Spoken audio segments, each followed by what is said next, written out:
Era o segundo ano da grande jornada missionária de Paulo. Ele havia sido chamado pelo Espírito Santo a levar o Evangelho para a Europa, algo que nenhum apóstolo havia feito antes.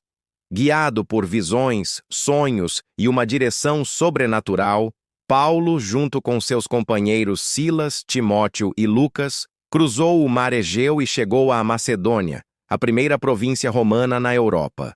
A primeira cidade foi Filipos, colônia romana, orgulhosa, militar, onde as leis de Roma eram aplicadas com rigor. Lá não havia sinagoga, pois eram poucos os judeus. Mas havia um lugar de oração à beira do rio Gangites, onde mulheres se reuniam para buscar a Deus. Foi ali que Paulo encontrou Lídia, vendedora de púrpura, mulher de coração aberto. O Senhor tocou seu coração e ela, com toda a sua casa, creu e foi batizada. Generosa, convidou os missionários para ficarem em sua casa. Mas a paz não duraria muito. Certo dia, enquanto iam ao lugar de oração, encontraram uma jovem escrava que tinha um espírito de adivinhação. Por meio dele, dava lucros enormes aos seus senhores, prevendo o futuro para quem pagasse. Ao ver Paulo e seus companheiros, ela começou a gritar: "Estes homens são servos do Deus Altíssimo! Eles anunciam o caminho da salvação!" E assim fez por muitos dias. Não uma vez, mas repetidamente, como se o demônio quisesse usar a verdade para confundir, desacreditar ou até atrapalhar a missão. Paulo, porém, não se alegrou com esse testemunho. Sabia que a verdade de Deus não precisa da voz do inferno para ser validada. E, cheio do Espírito, virou-se para o espírito maligno e ordenou com autoridade: "Em nome de Jesus Cristo eu te ordeno, saia dela." Naquele mesmo instante o espírito saiu. A jovem ficou livre, mas seus senhores, ao verem que a fonte de seus lucros havia desaparecido, encheram-se de ira. Agarraram Paulo e Silas, arrastaram-nos à praça central e os apresentaram aos magistrados, gritando: "Estes judeus estão causando tumulto na nossa cidade. Ensina costumes que não nos é lícito receber nem praticar, sendo nós romanos." A multidão se levantou contra eles. Os magistrados, sem investigar, rasgaram-lhes as roupas e ordenaram que fossem açoitados com varas. Um castigo brutal, humilhante, reservado até para cidadãos romanos em casos extremos. Mas Paulo era cidadão romano, e ninguém ousaria açoitá-lo se soubesse. Ainda assim, não se defendeu. Aceitou os golpes em silêncio, como seu senhor aceitara na via dolorosa. Depois do açoite, foram lançados na prisão mais profunda, a parte interior da cadeia, onde os piores criminosos eram mantidos.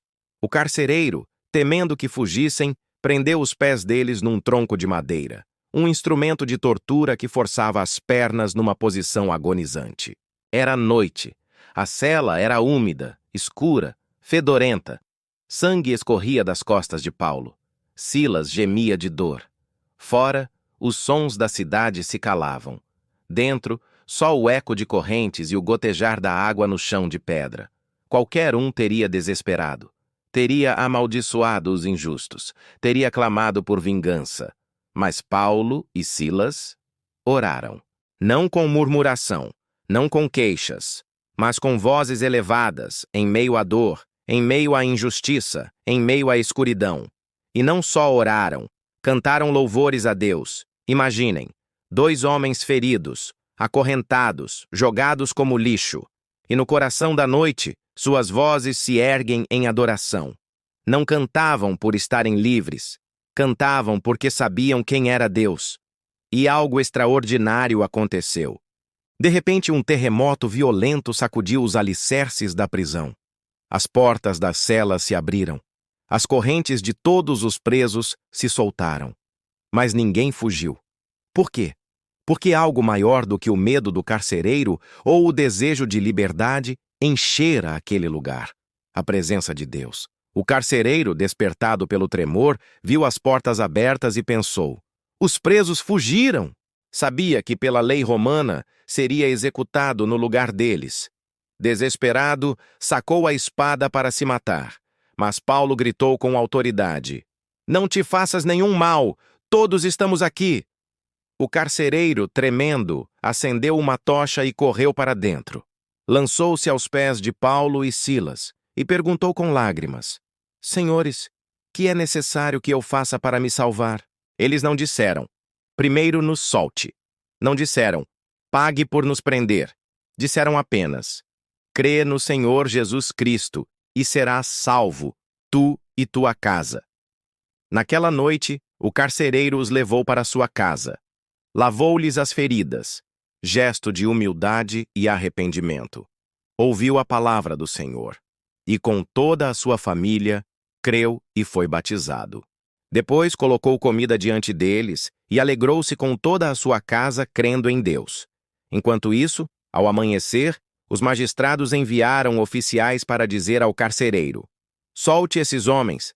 Mas Paulo respondeu com firmeza: açoitaram-nos publicamente, sendo nós cidadãos romanos, e nos lançaram na prisão sem julgamento.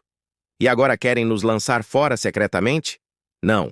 Que venham eles mesmos e nos tirem daqui. Os magistrados, ao saberem que Paulo e Silas eram cidadãos romanos, ficaram apavorados. Sabiam que haviam cometido um crime grave contra a lei imperial. Foram pessoalmente à prisão, pediram desculpas e os rogaram que saíssem da cidade. Mas antes de ir, Paulo e Silas voltaram à casa de Lídia. Encorajaram os irmãos recém-convertidos. Fortaleceram a jovem igreja de Filipos, a primeira igreja na Europa. E partiram. Não como derrotados, mas como vencedores. Porque naquela noite, na prisão mais escura, o evangelho não foi acorrentado. Pelo contrário, uma jovem foi liberta do demônio. Um carcereiro e toda a sua família nasceram de novo. Uma igreja foi plantada no coração do Império Romano. E tudo isso aconteceu, não apesar da prisão, mas por causa dela. Porque quando os filhos de Deus louvam no vale, os muros do inferno tremem, as portas do céu se abrem, e o impossível torna-se realidade.